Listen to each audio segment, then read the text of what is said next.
2 माह की कन्या और उसकी माता ने ऐसा कदम उठाया कि वह रोती बिलखती रह गई। सांचौर शहर के रेवाड़ियों के गोलिया से एक ऐसी खबर सुनने को आ रही है सामने कि आप खबर सुनते ही आपके कानों के रोंगटे खड़े हो जाएंगे। 21 वर्षीय पार्वती, उसकी 1 साल पहले शादी हुई थी और शादी होने के कुछ समय बाद तो भला सब अच्छा खासा चला, लेकिन उसके बाद उनका मन मुटाव बढ़ा या पारिवारिक कोई ग्रह दोष माने या उनकी पारिवारिक कोई झगड़ा माने या और कोई वजह हो सकती है। 1 वर्ष बाद उस पार्वती ने ऐसा कदम उठाया कि आप जान ही सकते हैं, आप अनुमान लगा ही सकते हैं। भला पार्वती सुबह 10 बजे तक तो ठीक ठाक थी, घर में घर का काम कर रही थी और 10 बजे के बाद उसने एक ऐसा कदम उठाया और उस कदम उठाने के बाद सभी के रोंगटे खड़े हो गए और क्षेत्र में सनसनी भी फैल गई कि भला इस महिला ने ऐसा कदम क्यों उठाया होगा। अब उस महिला ने तो ऐसा कदम उठा लिया, लेकिन पीछे उसके परिवार, उसके उस 2 महीने की कन्या, बेचारा भला उस कन्या का क्या दोष होगा, उसकी मां ने उस कन्या के लिए भी नहीं सोचा।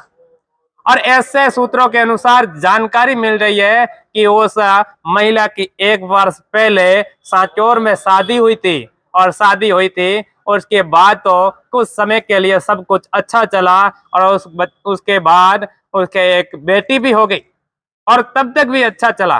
भला अब क्या हुआ, ये तो पुलिस के जांच का विषय है। भला उसने ऐसा कदम क्यों उठाया, ये पुलिस बता सकती है, जांच का विषय अपन नहीं कह सकते। लेकिन परिजनों ने एक ऐसी रिपोर्ट दर्ज करवाई कि इस पर कई उनके परिजनों पर, इनके ससुराल पक्ष पर गंभीर आरोप लगाए और आरोप लगाते हुए रिपोर्ट में बताया कि इसको दहेज को लेकर पार्वती को इसके ससुराल वाले हमेशा प्रताड़ित करते थे, परेशान करते थे और अब शब्दों के साथ उसको परेशान कर प्रताड़ित करते हुए उसका पति हो या उसके परिवार का कोई सदस्य हो, वो उनको हमेशा मारते थे और ताने मारते थे।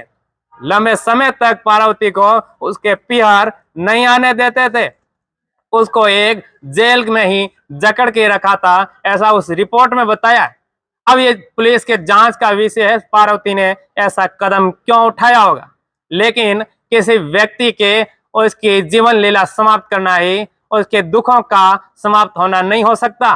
भला उस एक व्यक्ति के लिए वो एक दुखों का गढ़ समाप्त हो सकता है, लेकिन उसके परिवार हो, उसके बच्चे हो या उसके परिजनों का हो, वो दुख कभी समाप्त नहीं होता, 2 गुना बढ़ जाता है। अब पार्वती के इस कदम उठाने के पीछे अब उसकी बच्ची का भला कौन धनी।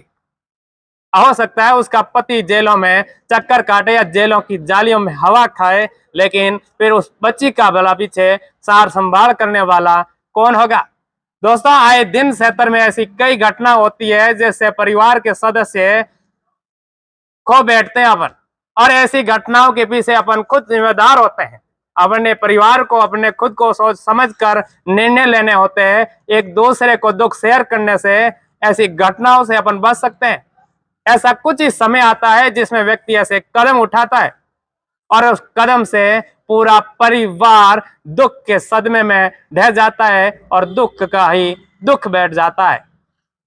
ऐसी घटनाओं से बचने के लिए अपने को जागरूक होना पड़ेगा और अपने हर परिवार के सदस्यों को सतर्क करना पड़ेगा, और किसी के कोई दुख, किसी को कोई परेशानी लगे तो एक दूसरे को शेयर भी करना चाहिए। दोस्तों, इस वीडियो को आप शेयर कीजिए ताकि आने वाले समय में भी ऐसी घटनाओं में कमी हो और व्यक्ति एक दूसरे के दुख के समय एक दूसरे के काम आए, ताकि वो व्यक्ति अपने दुख की वजह से ऐसा कोई कदम नहीं उठा पाए।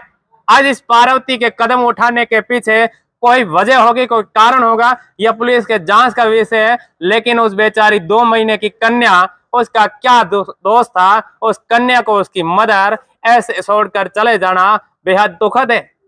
ये खबर सुनने के बाद मेरे भी रोंगटे खड़े हो गए थे कि ऐसा भला कैसे हो सकता है। साल भर अच्छा चला, उसके बाद उस बेटी के 2 महीने उसकी बेटी थी और तब उसने ऐसा कदम उठा लिया। लेकिन अब रियलिटी क्या है, यह पुलिस के जांच का विषय है। लेकिन ऐसा कदम उठाने से पहले व्यक्ति को उसके घर परिवार के बारे में भी सोच लेना चाहिए। ऐसे कदम से परिवार तबाह हो जाता है, दुखों का पहाड़ टूट जाता है। हर घर में कहीं ना कहीं झगड़े होते हैं, कोई किसी के कुछ और भी प्रॉब्लम होती है, लेकिन ये कदम उठाने से व्यक्ति के दुखों का नाश होना, व्यक्ति के दुख खत्म होना कभी नहीं हो सकता। सामने दुख बढ़ते हैं, दूरियां बढ़ जाती है और गरीब परिवार के अन्य सदस्य भी दुख या सदमे में ढह जाते हैं।